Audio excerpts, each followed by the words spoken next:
ഒരു ഹോസ്പിറ്റലിൽ എത്തുന്ന രോഗികളെല്ലാം ഒന്നിടവിട്ട് മരിക്കുന്നു. അതും സീരിയസ് അല്ലാത്ത ആരോഗ്യ പ്രശ്നങ്ങളുമായി വന്നവർ. അവിടെ ചുറ്റിപ്പറ്റി നടക്കുന്ന പോലീസ് അന്വേഷണവും സംശയം ഒരു ഡോക്ടറിലേക്ക് കേന്ദ്രീകരിക്കുന്ന സംഭവവുമാണ് ഇന്ന് ഈ കഥയിലൂടെ ഞാൻ വിവരിക്കുന്നത്. അതിനു മുന്നേ എൻ്റെ ഈ ചാനൽ നിങ്ങൾ ആദ്യമായി കാണുന്ന ഒരാളാണെങ്കിൽ പ്ലീസ് സബ്സ്ക്രൈബ് ചെയ്ത് സപ്പോർട്ട് ചെയ്യൂ.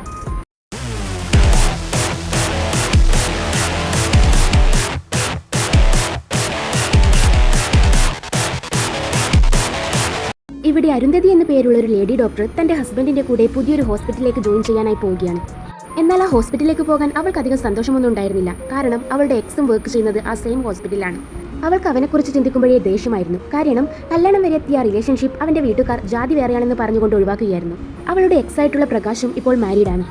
അവന്റെ ഭാര്യ പ്രിയ ഒരു രോഗിയാണ്. എന്നിരുന്നാലും അവൻ എവിടെ പോകുന്നുണ്ടെങ്കിലും ഇവൻ ഹോസ്പിറ്റൽ ഡ്യൂട്ടിക്ക് പോകുന്നുണ്ടെങ്കിൽ പോലും അവളെ കൂടെ കൂട്ടുമായിരുന്നു. അവൾക്ക് ഒരു ദിവസം കടന്നു പോകാൻ തന്നെ ഒത്തിരി മെഡിസിൻസ് കഴിക്കണമായിരുന്നു. ഇവർ രണ്ടുപേരും വർക്ക് ചെയ്യുന്ന ഹോസ്പിറ്റലിലെ മാനേജർ വളരെ മോശപ്പെട്ടവരായിരുന്നു.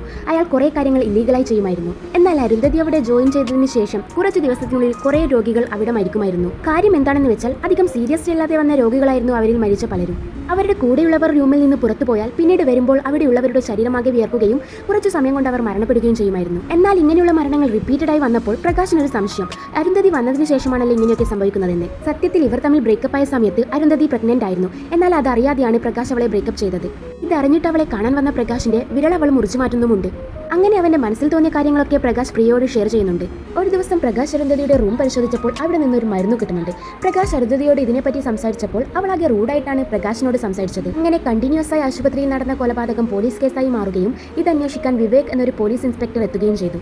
പ്രകാശ് തന്റെ സംശയങ്ങൾ വിവേകിനോട് പറഞ്ഞതിനാൽ ആദ്യം തന്നെ വിവേക് അരുന്ധതിയെ ചോദ്യം ചെയ്യുന്നുണ്ട്. എന്നാൽ അരുന്ധതിയുടെ റൂമിൽ നിന്ന് കണ്ടെത്തിയ മരുന്ന് അരുന്ധതിയുടേതല്ല, മറിച്ച് അത് മറ്റൊരു നഴ്സിന്റേതായിരുന്നു എന്ന് കുറഞ്ഞ കാലത്തിനുള്ളിൽ തന്നെ തെളിയുന്നുണ്ട്. അങ്ങനെ മരിച്ചവരുടെയെല്ലാം ബ്ലഡ് റിസൾട്ട് വന്നപ്പോൾ അതിലൊരു പ്രത്യേക ഡ്രഗ് എല്ലാവരും ഉപയോഗിച്ചതായി കാണുന്നുണ്ട്. എന്നാലോ ആ സെയിം ഡ്രഗ് പ്രകാശിന്റെ റൂമിൽ ഇരിക്കുന്നതായി അവൻ കാണുന്നുണ്ട്. താനല്ല ആ ഡ്രഗ് വെച്ചതെന്ന് പ്രകാശിന് 100% ഉറപ്പുണ്ട്. പിന്നെ ചെയ്യാൻ ആകെ സാധ്യത തന്റെ ഭാര്യ പ്രിയയാണ്. എന്നാൽ ഹോസ്പിറ്റലിലെ സ്റ്റാഫിൽ നിന്നും സ്റ്റാഫ് ഹിസ്റ്ററിയിൽ നിന്നും പോലീസുകാർ മനസ്സിലാക്കുന്നുണ്ട് പ്രകാശിന്റെ ഭാര്യ മരിച്ചിട്ട് കൃത്യം 1 വർഷമായെന്ന്. പ്രകാശിന്റെ വീട് അന്വേഷിച്ചെത്തിയ വിവേക് കാണുന്നത് മൊത്തം കാട് കയറി കിടക്കുന്ന ഒരു വീടാണ്. അതിനകത്തു നിന്നും പ്രകാശ് തനിയെ ഒറ്റയ്ക്ക് സംസാരിക്കുന്നു.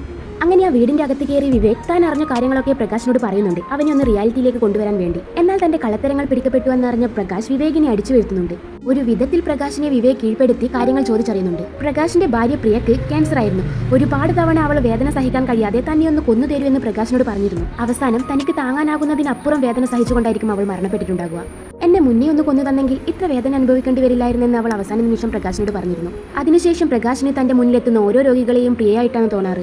ഇത് പറഞ്ഞു കഴിഞ്ഞതും പ്രകാശ് വിവേകിനെ അടിച്ചു വീഴ്ത്തി മലമുകളിൽ നിന്ന് തള്ളിയിടുന്നുണ്ട്. അവിടുന്ന് രക്ഷപ്പെട്ടു വന്ന വിവേക് ഈ കാര്യങ്ങളൊക്കെ ഡോക്ടറോട് പറയുന്നുണ്ടെങ്കിലും ഡോക്ടർക്ക് അത് വിശ്വാസയോഗ്യമായിരുന്നില്ല. ഇനി വിവേക് ജീവിച്ചിരുന്നാൽ തനിക്ക് പണിയാകുമെന്ന് മനസ്സിലായ പ്രകാശ് അവനെ കൊല്ലാനായി വരുന്നുണ്ട്. പ്രകാശ് തന്റെ ആർട്ടിഫിഷ്യൽ ആയിട്ടുള്ള വിരലിലായിരിക്കുമായ ഡോസ് ഫിറ്റ് ചെയ്തിട്ടുണ്ടാകുക. പ്രകാശ് വിവേകിനെ ഇഞ്ചക്ട് ചെയ്യാൻ നോക്കുമ്പോൾ വിവേക് എങ്ങനെയോ അത് പ്രകാശിന്റെ കഴുത്തിലേക്ക് തന്നെ കുത്തിയിറക്കുന്നു. അങ്ങനെ സ്വന്തം കൈകൊണ്ട് മരണപ്പെട്ട പ്രകാശിനെ കൊണ്ടുപോകാനായി ഭാര്യ പ്രിയയും അവൻ കൊന്ന മറ്റു രോഗികളും പുറമേ കാത്തിരിക്കുന്നു.